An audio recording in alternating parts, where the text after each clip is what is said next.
Welcome to Chapter 4 of our class MEC260 Engineering Statics. This is the first of two videos on Chapter 4. This week we're going to learn about equilibrium of rigid bodies and how you use the assumption of equilibrium to calculate forces and moments that you learned about in Chapters 2 and 3. We have two homework assignments for you. Homeworks 5 and 6. The material in this Part 1 video for Chapter 4 corresponds to Homework 5, and the material in our second part of this video will correspond to Homework 6. We'll start by studying the reactions for two-dimensional structures. The first type of reaction is called a reaction with a known line of action. Each support prevents motion in one direction only. This includes rollers, rockers, short links, and cables. And the magnitude of the reaction is unknown, and the sense is defined per the geometry. Here on the right is an example of a rocker in an automobile engine. And here we have the valves, and there's the springs, and the rocker rotates back and forth, and as the rocker rotates, it imparts a vertical force downward on one side and then downward on the opposite side, and that vertical force becomes what you solve for in these problems.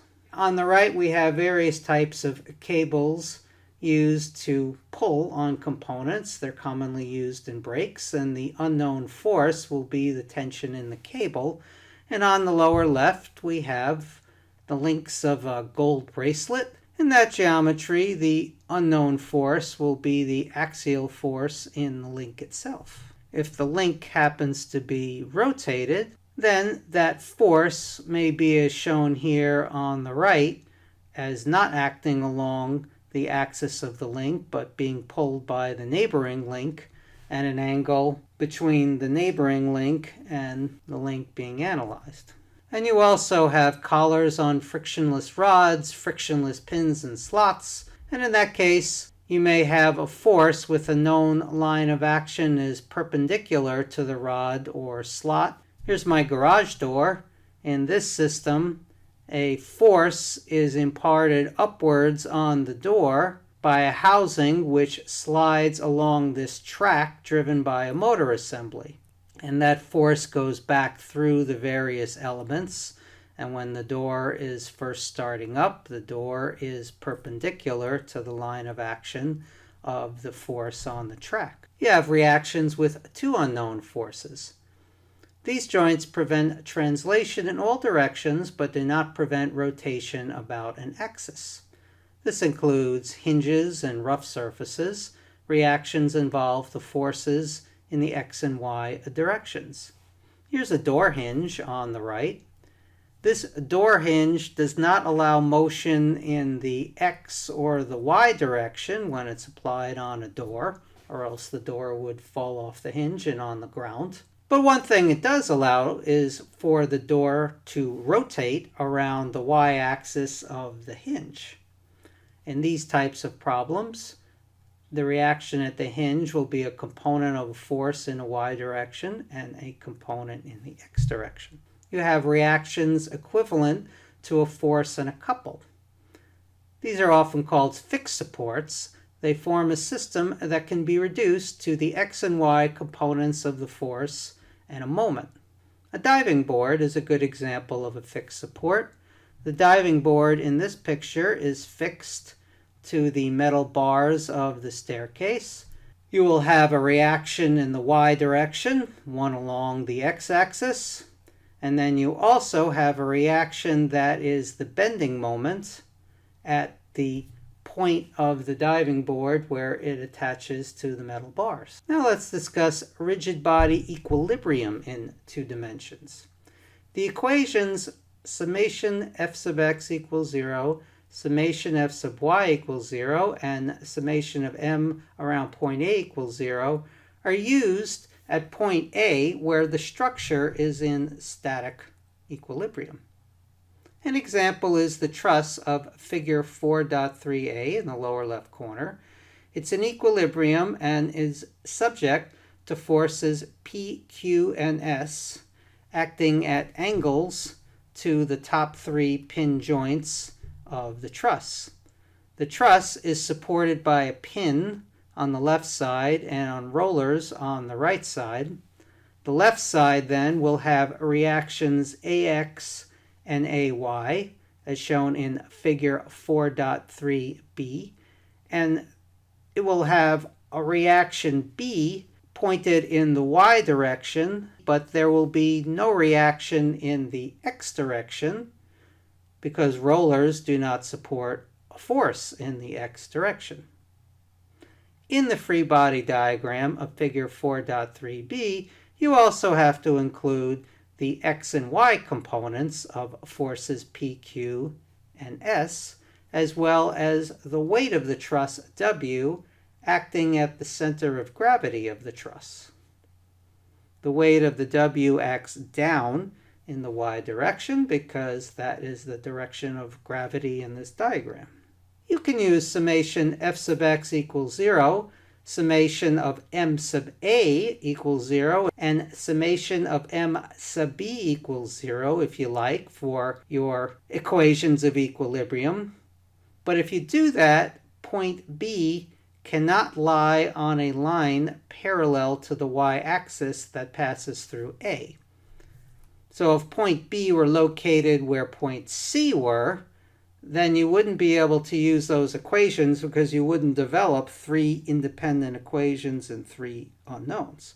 But where point B is on a line parallel to the x-axis that passes through point A, so that will still work. You can also use the equilibrium equations summation of moments about point A equals 0, about point B equals 0, and about point C equals 0.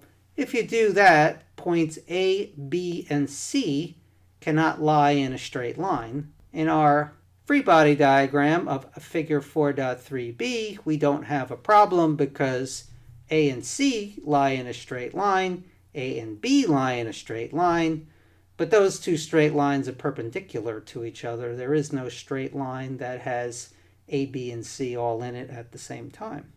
Here is sample problem 4.1 as an example of how we use our 2D equilibrium equations to solve for reactions. Our job is to determine the 2D reactions at a rocker and a pin, where a crane is held in place by a pin at point A and by the rocker at point B.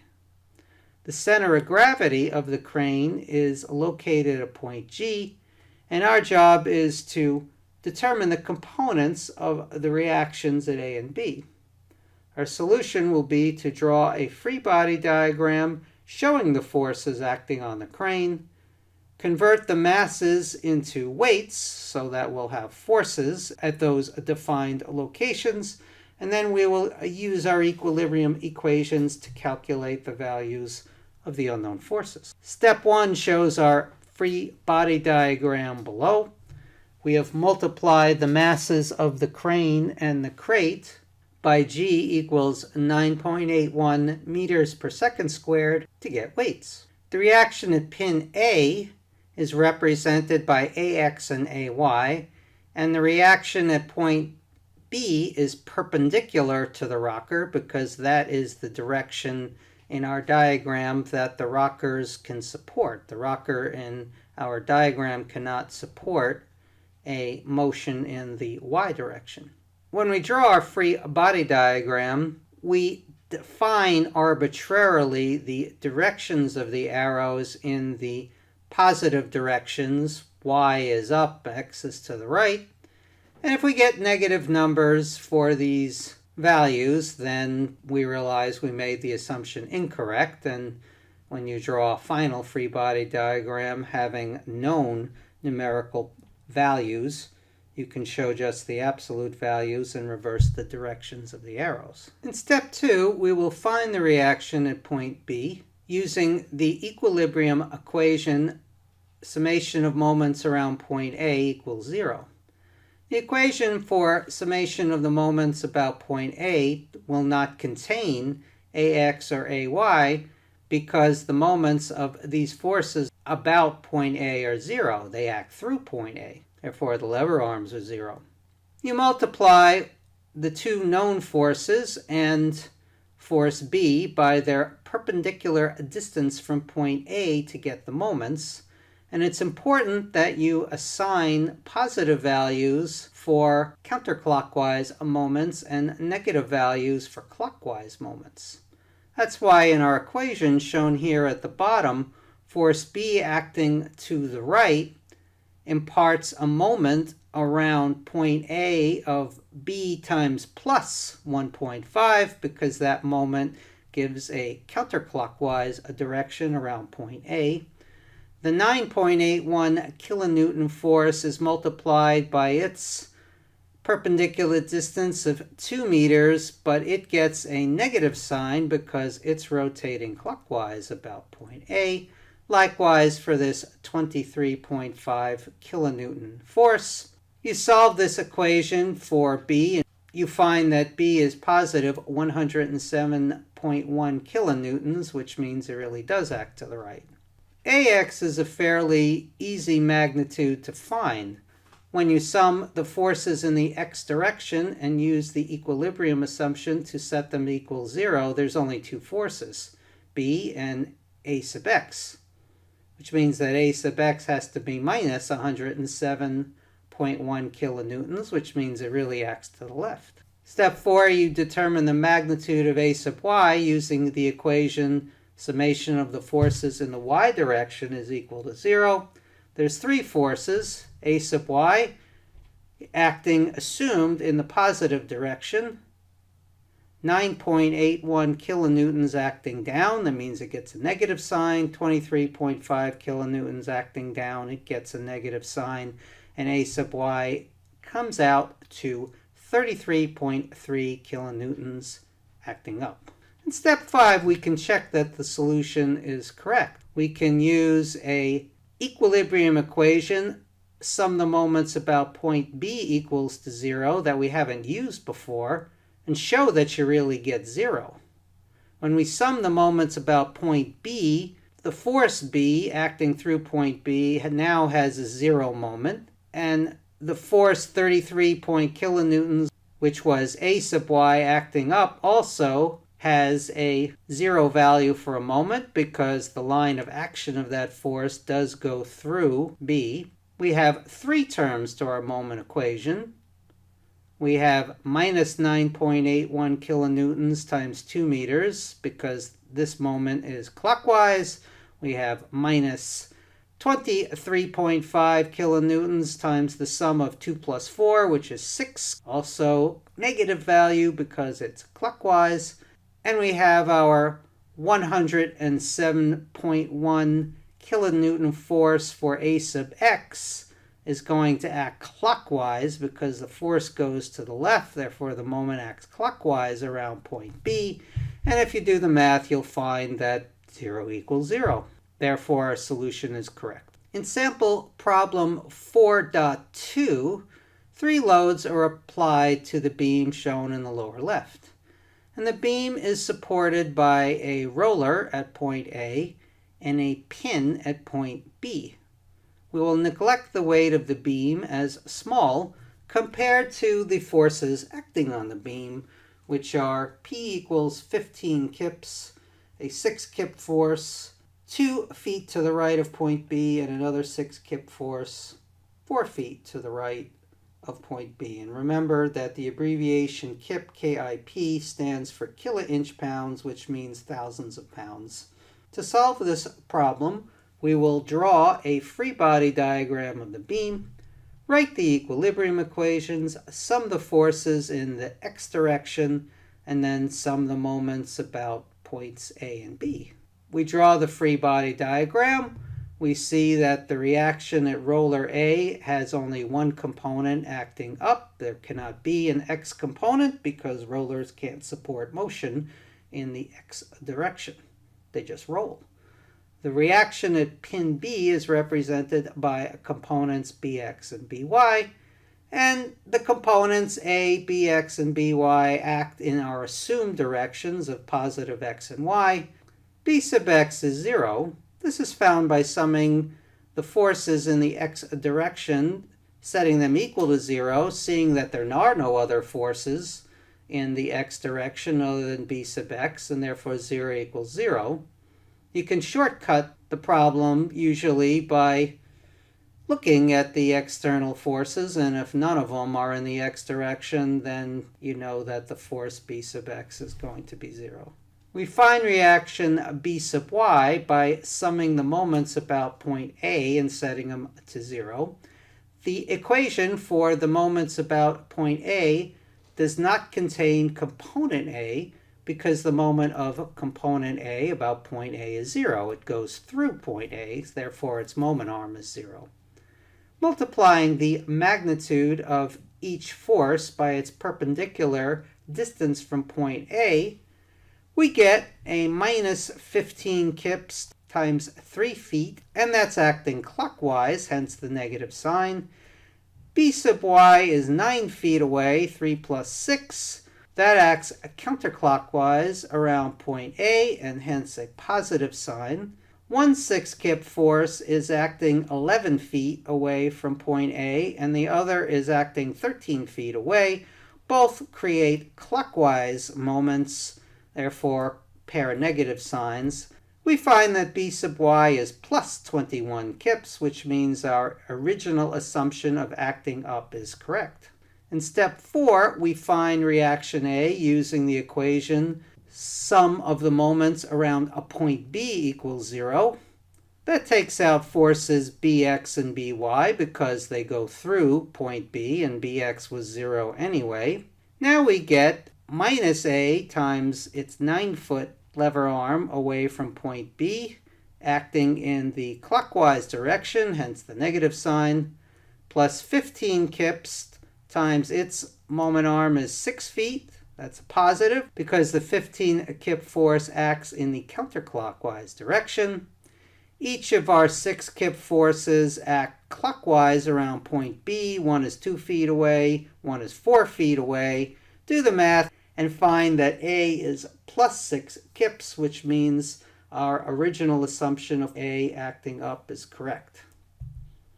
Now we can use our equation sum the forces in the y direction equals 0 to show that you really get 0.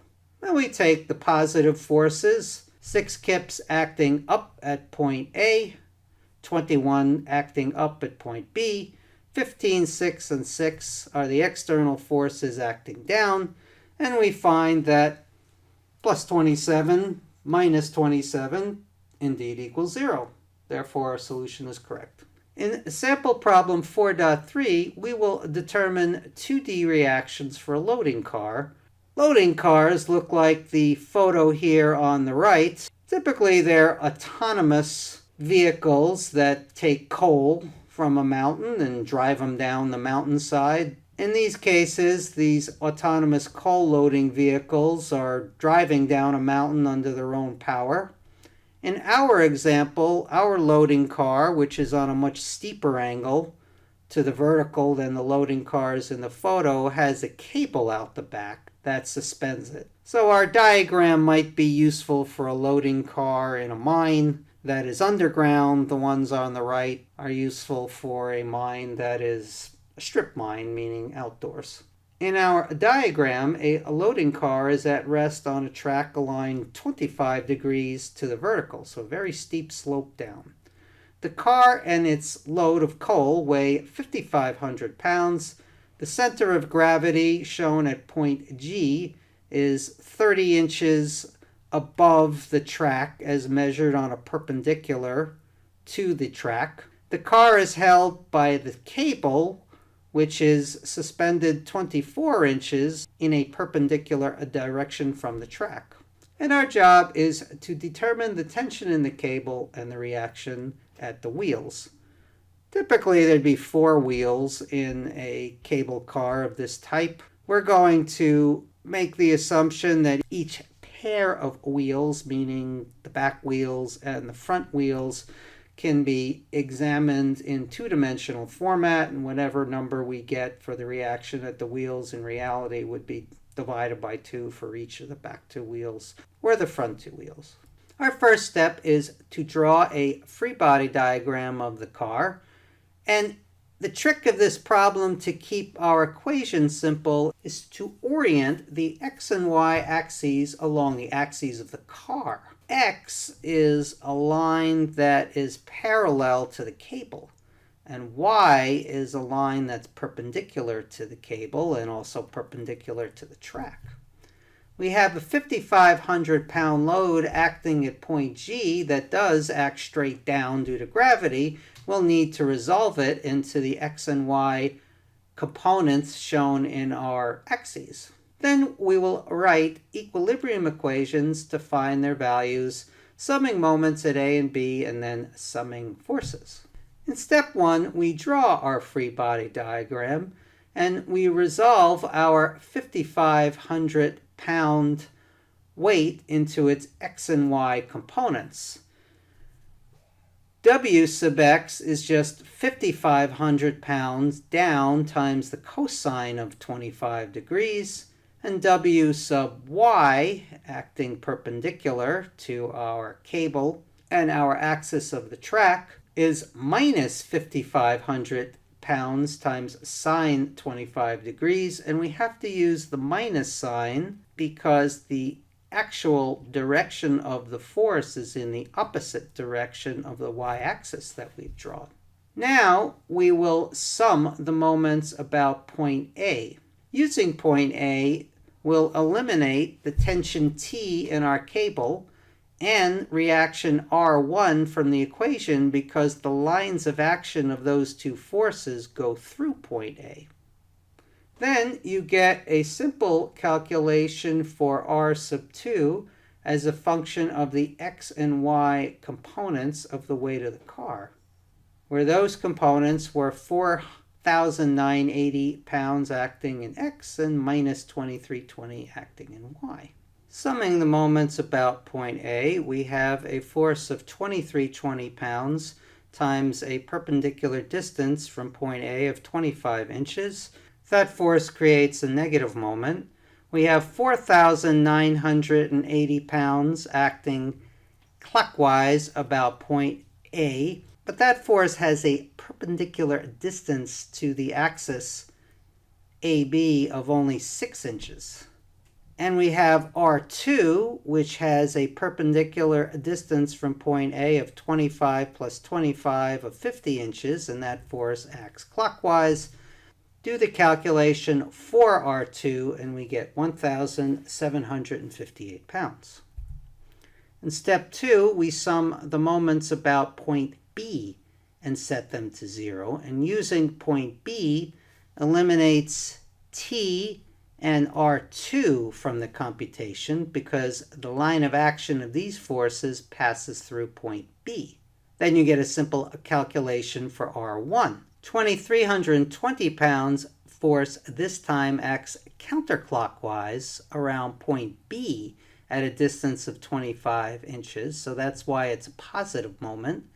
And 4,980 pounds acts clockwise around point B, that's why it's a negative moment, at a perpendicular distance of 6 inches. And R1 acts clockwise around point B at a perpendicular distance of 25 plus 25, which is 50 inches. That's why it gets a negative sign. Do the math, and R1 is 562 pounds, which means that the direction of R1 assumed is correct. We can sum the forces in the x direction using our coordinate axis definition. The one force acting in that x direction is 4,980 pounds acting in the negative x direction. Here's x, there's the negative x direction, therefore T has to balance that and be 4,980 pounds acting in the positive x direction as defined by our coordinate system. We can check that the solution is correct using the one equilibrium equation we did not use to calculate values, and that is summing the forces in the y direction and setting them to 0. R2 was plus 1758. R1 was plus 562, and those forces are balanced by this negative 2320 force being the y component of the weight of the car. 0 equals 0, and our values for R1 and R2 are correct. We have a special condition that can happen in 2D trusses, and it's called statically indeterminate reactions. It's what happens if your truss of figure 4.4a is held in place by pins at both points A and B.